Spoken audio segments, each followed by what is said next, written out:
Le nihilisme est un courant philosophique complexe qui a évolué au fil du temps. Voici une exploration approfondie de ses origines, de son développement et de sa signification contemporaine. Origine et définition du nihilisme. Le mot nihilisme provient du latin nihil, qui signifie rien. Ce terme désigne une perspective ou une doctrine qui nie la valeur ou la signification intrinsèque de certaines croyances, valeurs ou institutions. Le nihilisme peut se manifester dans différents domaines, religieux, moral, existentiel, politique, etc. Les origines historiques. Première mention du terme, le mot nihilisme est apparu en Russie au début du XIXe siècle, popularisé par l'écrivain Ivan Tourgueniev dans son roman Pères et Fils, 1862.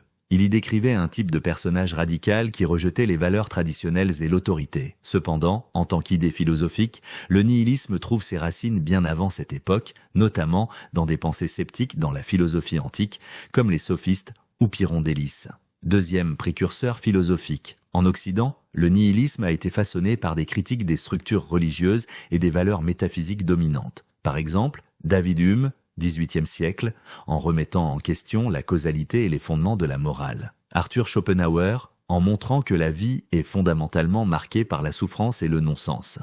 Mais c'est surtout avec Friedrich Nietzsche, XIXe siècle, que le nihilisme devient un concept philosophique central. Friedrich Nietzsche et le nihilisme. Nietzsche est souvent considéré comme le philosophe clé du nihilisme. Voici ses principales contributions. 1. Diagnostic du nihilisme. Nietzsche a vu le nihilisme comme une crise culturelle majeure en Occident, causée par la perte de foi dans les valeurs chrétiennes et métaphysiques, par exemple, Dieu est mort. Pour Nietzsche, les valeurs traditionnelles, morales et religieuses, ne sont plus capables de donner du sens à l'existence dans une ère de rationalité et de science. Deuxième type de nihilisme, nihilisme passif, un état de désespoir face à l'absence de sens. Nihilisme actif, une phase de destruction des vieilles valeurs pour en créer de nouvelles. Nietzsche valorise cette approche comme étant un chemin vers la création de nouvelles valeurs humaines. Troisième, l'homme supérieur, Übermensch.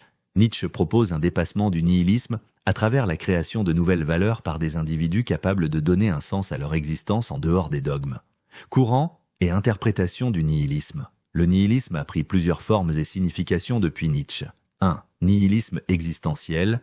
Cette forme de nihilisme est associée à la philosophie existentielle comme celle d'Albert Camus ou Jean-Paul Sartre. Elle questionne le sens de la vie en concluant souvent qu'il n'y en a pas intrinsèquement. Cependant, Camus préconise une révolte contre l'absurde en choisissant de vivre malgré cette absence de sens. Deuxième, nihilisme moral. Cette branche nie l'existence de valeurs morales objectives. C'est un rejet de la morale absolue en faveur d'une vision relativiste. Troisième, nihilisme politique. Lié au XIXe siècle en Russie, où des révolutionnaires nihilistes rejetaient les institutions existantes, comme l'Église et l'État, considérant qu'elles empêchaient l'émancipation de l'individu. Qu'est-ce qu'un nihiliste aujourd'hui ? À l'heure actuelle, être nihiliste peut signifier différentes choses selon le contexte. 1. Vision populaire. En général, le nihilisme est associé à une attitude de rejet ou de cynisme face au système de croyances traditionnelles, à une perte de foi dans les institutions ou à un sentiment d'apathie. Deuxième vision philosophique contemporaine.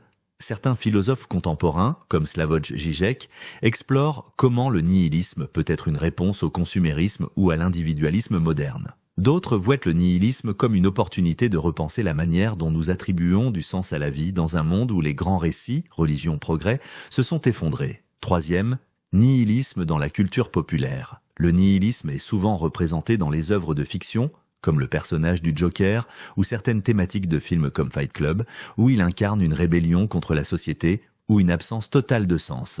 En résumé, origine, le nihilisme est apparu au XIXe siècle comme terme, mais ses racines philosophiques remontent à l'Antiquité et à des pensées sceptiques. Philosophe clé, Nietzsche est le penseur central, mais des figures comme Schopenhauer et Camus ont aussi contribué à son évolution. Signification ? Le nihilisme rejette l'idée de valeur, vérité ou signification absolue, tout en offrant parfois une opportunité de créer des valeurs nouvelles. Aujourd'hui, le fatalisme est souvent critiqué comme une posture de résignation, mais il peut aussi être perçu comme une acceptation sereine des choses,